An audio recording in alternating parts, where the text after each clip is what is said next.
There's a kind of armor that never comes off, not because you are under attack right now, because somewhere along the way you forgot you were even wearing it. You put it on for a good reason. Somewhere back there you were tired of being shaken, tired of doubt creeping in at night, tired of feeling like your faith was a leaf in the wind, moved by every sermon, every crisis, every stranger with a louder opinion than yours. So you built something solid, doctrine memorized in order, verses ready before the questions even finish. Arguments rehearsed so many times they no longer feel like arguments, they feel like facts, and for a while it worked.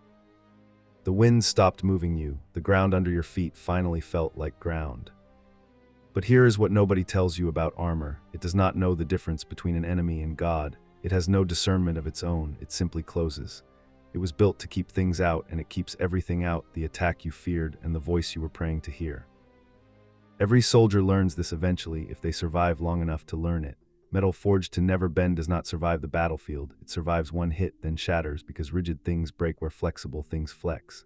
Blacksmiths have understood this for 3,000 years. The strongest metal was never the hardest one. It was the one that could absorb the blow and still hold its shape. Brittle steel looks powerful standing in a case, gleaming, admired by everyone who walks past it.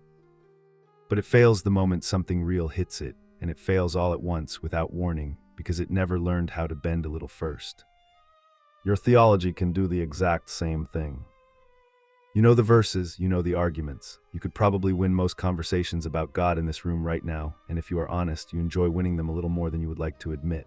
And somewhere along the way, that certainty stopped being a shield against confusion and became a wall against correction. You stopped shaking, not because you found peace, but because nothing gets close enough to touch you anymore. Nothing gets close enough to ask you anything you have not already prepared an answer for. That is the part that should unsettle you, not the knowledge itself, the distance it quietly created between you and anything that could still change you. Think about the moment conviction usually shows up, that quiet, uncomfortable nudge that says, this in you needs to change. It rarely arrives as a lightning bolt. It arrives disguised as a small thought you could easily argue with, a passing comment from someone you would normally dismiss, a verse you have read 50 times that suddenly reads differently, as if it has been waiting for you this whole time. And if you have spent years building an intellectual case for how right you are, you now have the tools to argue with the Spirit of God and win, at least in your own head, at least long enough to change the subject. You did not build the armor to fight him, but armor does not ask permission before it activates. It closes on friend and enemy the same way, without asking who is knocking. There is an old story about a group of religious experts who knew the scriptures better than almost anyone alive in their generation. They could quote it, defend it, teach it, debate it in front of crowds without hesitation, correct anyone who got a detail wrong. And the one thing that walked right up to them in human form, close enough to touch, close enough to eat at their table, they missed completely, because their knowledge had become the very thing standing between them and him, not their ignorance.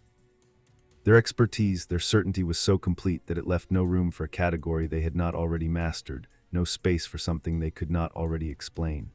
That should terrify anyone who prides themselves on knowing their Bible well. It should terrify you a little right now, if it has not already. So here is the mechanism, plainly, because it deserves to be named instead of just quietly felt. Pride does not usually show up loud. It shows up as precision. It shows up as the quiet satisfaction of being the one who explains things to others instead of the one who gets corrected by them.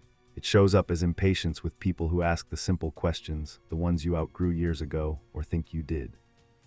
It shows up as relief, actual physical relief, when a conversation about your own sin quietly turns into a conversation about theology instead. Watch for that relief. Learn to recognize it in the moment it happens. It is the sound of armor closing, plate by plate, so smoothly you barely notice the click. And once it closes, it does not stay still. Stone does not just protect, stone spreads. What starts as a shield around one wound becomes a shell around the whole heart, because rigidity does not know how to be selective. You cannot armor-plate your ego and leave your compassion soft. The same hardness that keeps out challenge keeps out empathy too. That is why this kind of pride so often produces people who are technically correct and quietly unbearable to be around, sharp with the confused, cold with the wounded, patient only with those who already agree with them.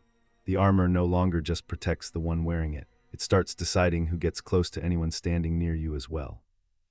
Nobody sets out to become that. Nobody wakes up one morning and decides, today I will trade nearness to God for correctness about God. It happens one small, reasonable-sounding decision at a time. One more argument won instead of one more moment surrendered. One more debate finished instead of one more question sat with honestly, without needing to win it. Each choice looks defensible entirely on its own. It is only from a distance, years later, looking back at the whole shape of a life, that you can see what they built together, not a fortress protecting something precious, but a shell with almost nothing soft left inside it. Here is where it turns, though, because this was never meant to be a story that simply ends in the cage. The strange mercy in all of this is that the very thing that exposes the armor is the thing you have been quietly avoiding. A moment where you are not the expert in the room, a conversation where you do not have the sharp comeback ready, a verse that used to feel like a weapon in your hand suddenly turning around and landing on you instead without asking permission, without caring that you know it better than the person who just quoted it back to you. That moment is not punishment.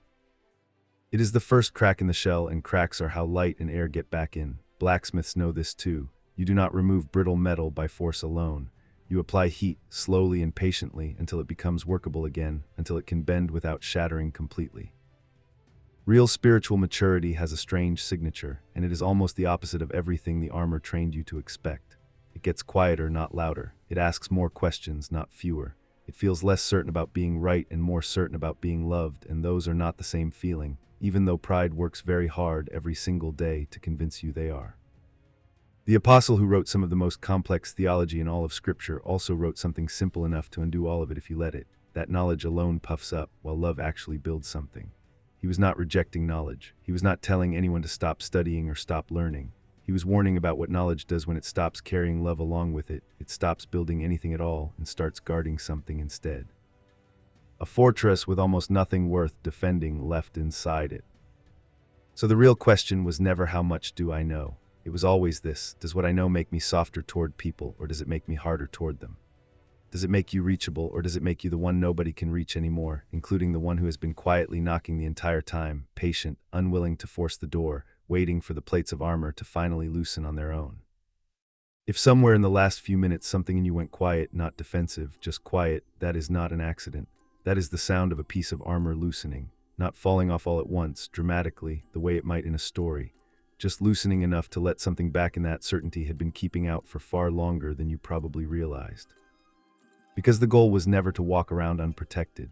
Scripture never asks you to disarm yourself completely and stand exposed to every wind of doctrine that blows through. The goal was always the same armor, worn a different way, put on with humility instead of pride, buckled by grace instead of ego, flexible enough to bend under a real hit instead of shattering the first time something true gets close enough to land. The belt of truth still matters. The shield of faith still matters. But a belt cinched by pride and a belt cinched by humility can look identical from the outside, and only one of them will still be standing after the real blow comes. The soldiers who survive the longest are never the ones with the thickest shell. They are the ones who learned before it was too late exactly when to loosen the armor, and who taught themselves to let something or someone back in through the crack.